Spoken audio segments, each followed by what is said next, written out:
Hey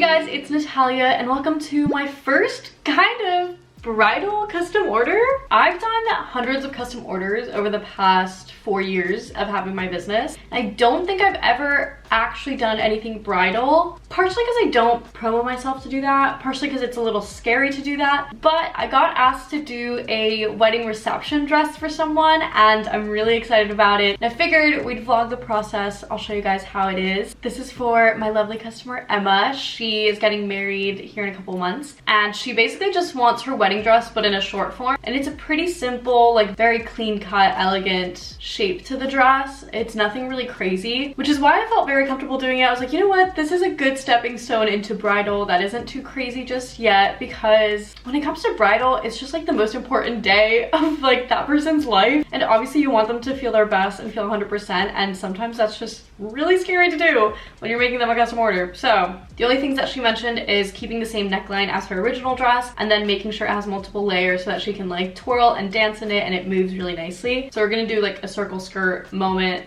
but this is the fabric that we got. I went to Mood a couple of weeks ago and just got some white satin, nothing crazy, but I think I'm gonna start by draping this onto my mannequin since she's pretty close to my mannequin's measurements, and then make the pattern from there. So let's get to it. Before we get on with the video, this video is sponsored by Taylor Brands. I know a lot of you that follow me are also entrepreneurs, people that want to start their own business. Maybe you already have your small business. Taylor Brands is so perfect for you. They're a complete business builder for starting, managing, and growing your business. So whatever stage you're at in your small business, Taylor Brands can help. They offer so many services that can help you, again, either start your business or manage it, grow it. Things like LLC formation. They can check which licenses and permits you may need, and then also have those applications filled out for you. If you need certain business documents written out, like different types of contracts or services agreements, they can also help you with that. Even down to like marketing bits, like creating a logo, registering your domain, or building a website, they can also help with that. And down to even more nitty-gritty stuff, they can help you get a trademark, they can help you set up a business bank account, and even help you track your finances with a financial manager. And of course that means they have a bunch of business experts that are always there to help you, and you can even receive live consultations from them. So overall, Taylor Brands is literally everything you could ever need to start your business. I know that starting a business is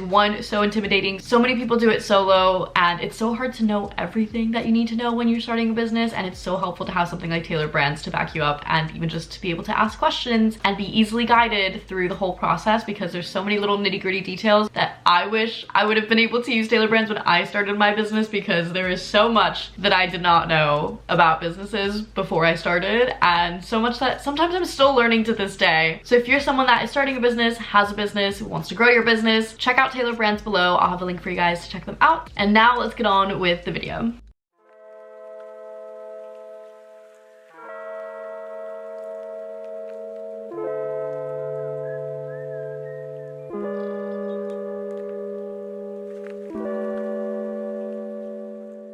Okay, I have my drape of the top. I never really drape the skirt when it's a circle skirt because it's very easy to pattern and it's not really something I have to visualize. But as you can see, it's a pretty simple top. It's a square neck, kind of a higher square neck because the back is lower. Although I guess you can't tell because I didn't really like cut into this, but it'll be like that. One thing that I like tend to forget sometimes when I'm designing is that you can't have a low front and a low back, or else the straps are just gonna completely fall off all the time. So you always have to balance like a higher top with a lower back, or a higher back with a lower cut top. Or if you want to have both low, you have to have some sort of like reinforcement here with the straps for them to stay up, because otherwise they will just pop off the shoulders, and we don't want that, especially because she's going to be dancing around and moving a bunch, so don't want her to have to worry about that. But it's a pretty basic princess themed bodice with like the straps incorporated into it. And yeah, like I said, the back here is going to be cut. I just haven't cut into it, but it's also kind of like a lower square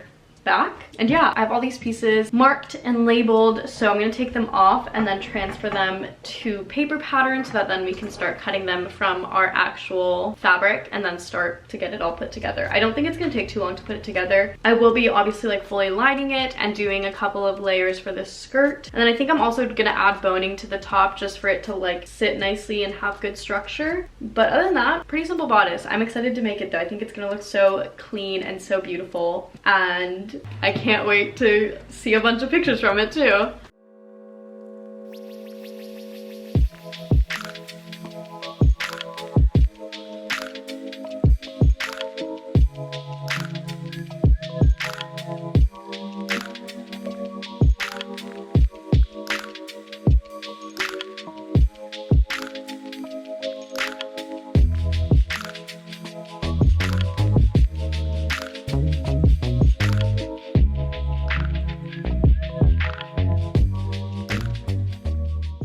Okay, I got all of my top pieces cut out and I cut them out twice. So once for the outer shell, once for the lining. I'm about to cut them out also with interfacing. So I'm gonna interface the lining so that has a little bit more structure. And that way when I add the boning into it as well, it just like fits a little bit more structured and flat and looks really nice. I feel like for a long time with my brand, I don't want to say I like skipped steps purposefully when it came to making clothes, but I was trying to keep things as cheap as I possibly could for the consumer to, you know, be able to afford, because I wanted prices to be relatively affordable. And so I feel like I didn't allow myself to fully construct garments in the way I wanted to, and adding, you know, more detail to it and more structure, because I was trying to keep things low cost so that the average consumer could purchase it. And I feel like I'm so over that now.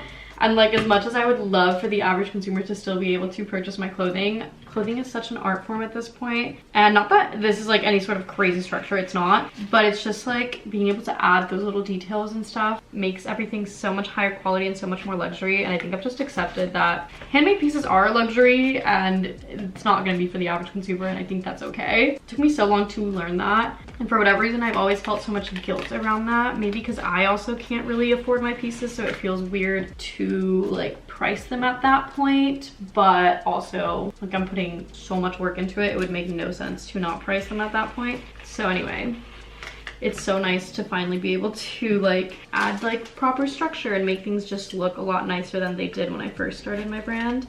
And I feel so much more like fulfilled and accomplished that way. And I know it probably sounds silly because all I'm doing is literally adding interfacing and boning, but most of the things I made when I first started my brand were with like stretch fabric, because it would like fit people easier, it was faster to sew, like it was just easier. And it's just nice to be able to make stuff like properly structured, because I honestly like these styles a lot better too, and it feels more me and more true to like actually my style and my design aesthetic. So very excited to see how this piece turns out. I think it's just gonna be so like clean and beautiful to look at.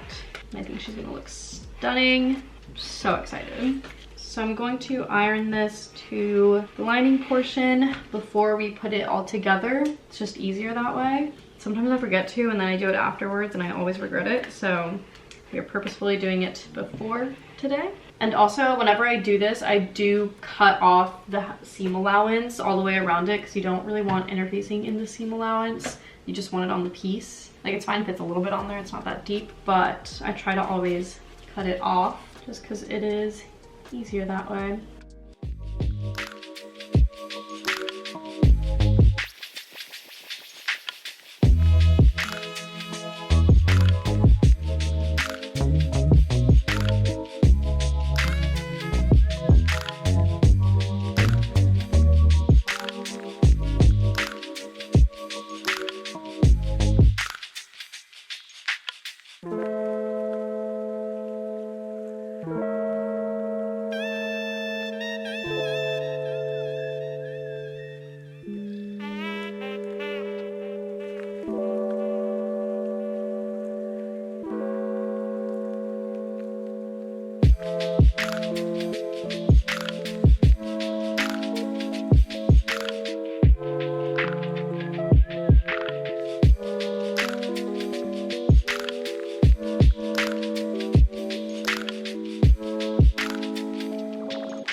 Okay, so I have the top put together, like the lining and the outer shell of it, and I'm gonna put some boning into the lining. It's also interfaced, which you saw me do. I like to use Rigolin,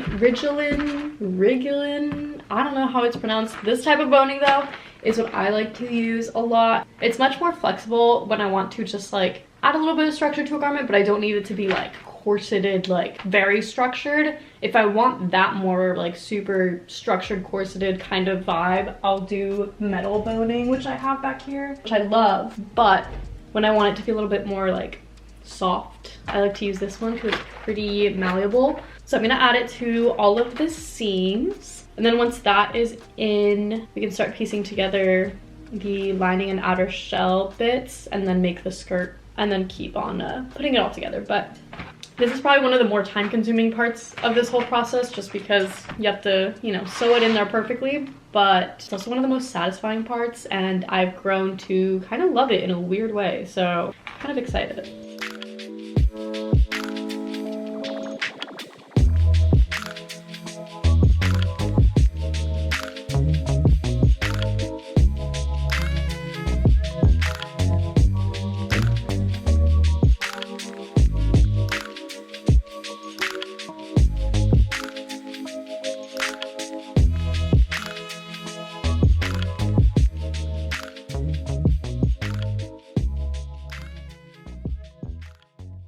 Okay, so we have our top here, right? Mostly put together. I'm gonna start working on the skirt. I always use the Mood Circle skirt calculator on their website. You literally just put in like inches, centimeters, if you want like a quarter fullness, half fullness, 3/4 fullness, or full fullness. Put the length you want, and then it literally tells you basically how to pattern it out. So easy every time. So I did that. I have my fabric ready. I have like properly double folded it as needed. So I'm just gonna go ahead and like mark it onto the actual fabric so that I can cut it out.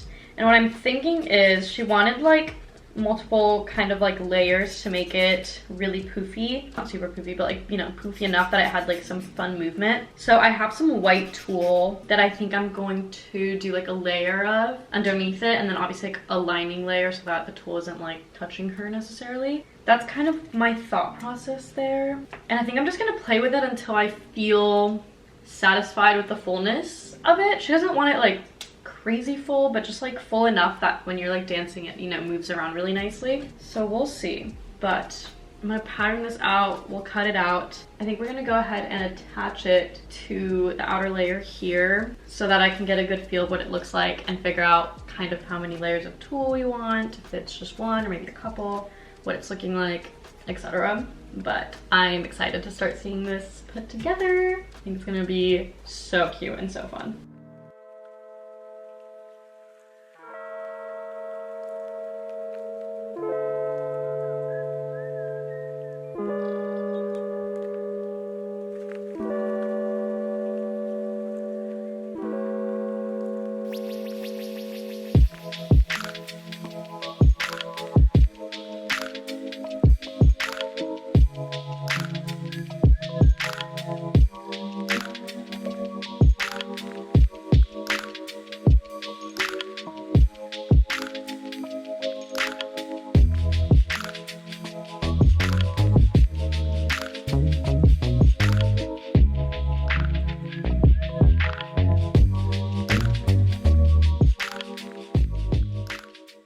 Okay, so I just made the little tulle skirt. I basically just did like a normal skirt here and then added like a gathered layer closer to the bottom so it ruffles out the bottom and you don't have to have as much volume at the top. So I'm going to actually sew it on to the seam up here and then like let down the skirt and see how the poof is doing, whether or not we want to do another layer, and then we're going to put in a lining as well so that the tulle is not touching her skin directly since it is itchy. But yeah, it's starting to come together.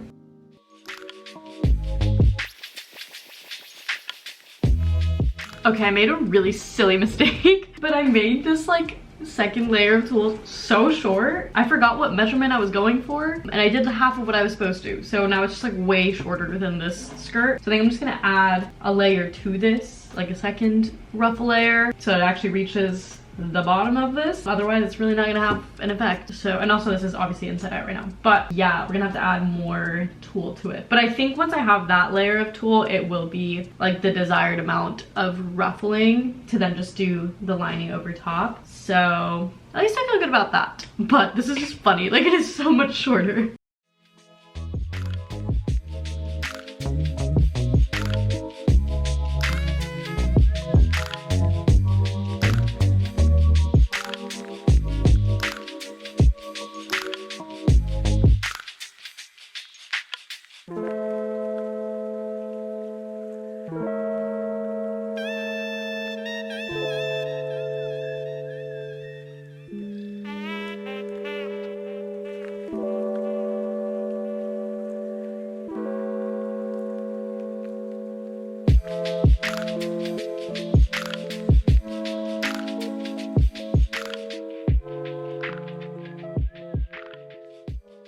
Okay, today we're officially finishing this dress. I sent a picture to my customer to ask her if she liked the amount of like poof that we have so far, because we did get quite a bit of poof with the tulle layer that I did. She said she would want one more layer just to make it a little bit more, so we're gonna do one more layer of tulle under it. And I think what I'm gonna do, since basically I have like a skirt with 2 layers of ruffles, I think I'm just gonna add another layer of ruffles from here out, so that I don't have to do like another layer up here, if that makes sense, and it's only like a poof at the bottom. I desperately need to like steam this because it's so just like wrinkly and I need it to like stay down better. But we're gonna do that. And then I went to the fabric store today to get a zipper because I thought I had one and I didn't. So I have the zipper as well, so we can actually just properly finish it up today. I think it's gonna be so cute. It's just such a cute, clean finish, which I love. So we're gonna make that last layer of tulle to add to it. And then yeah, just zipper and hem, and that's basically it. She'll be done.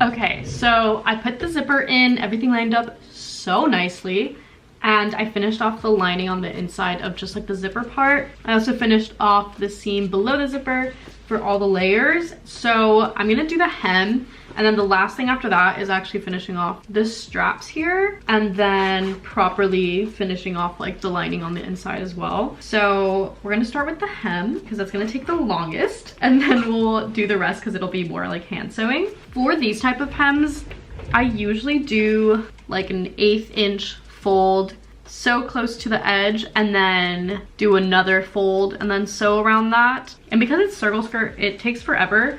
It's very easy, just takes a very long time. So we're gonna do that, and we have to do it for 2 layers, this and the lining, since you don't have to obviously do it for the tulle. But I'm really excited with how this is turning out. I think it's looking so clean and everything's lining up really nicely, which was like my biggest thing for this, is like if it's gonna be a simple dress, it has to be done like very, very well for it to look good.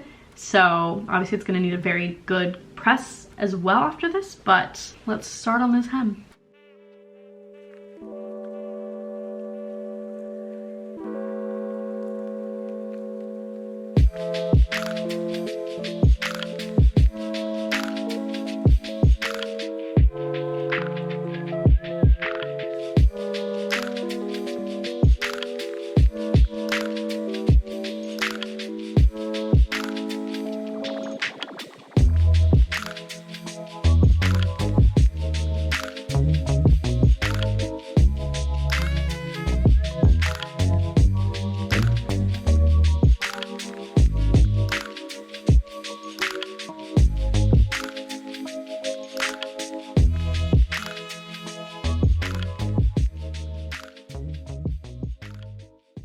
So here is the finished dress. It is quite simple as a dress, but I think this is some of my like cleanest work, and I'm very proud of that. I think the inside looks as clean as the outside, which I think is always the goal when you're making stuff, but sometimes you rush the process a bit and it doesn't look that way. But I feel really good about how this turned out. I think it's so cute. We added an extra layer of tulle, so we've got like 2-3-ish layers kind of. There's obviously lining to it, and this is what the back looks like. Again, some of my cleanest work. This lines up perfectly. Everything feels very flat and good, and I'm so excited to ship this one out and hopefully get some pictures back. I will be posting it on my Instagram if I do get any back, as I always do, but these videos usually come out before like the person wears them for the event. But I don't know if I'm gonna put this video out like before the event happens, after, or what the vibe is gonna be. But if I don't put pictures in right now, they'll be up on my Instagram later, so make sure to follow that so you don't miss out on that and every other custom order and piece that I work on, because I don't always film them for YouTube, but I do usually always show them on my Instagram. So feel free to check that out if you haven't. And yeah, thank you guys so much for watching. I will see you guys in the next one. Bye!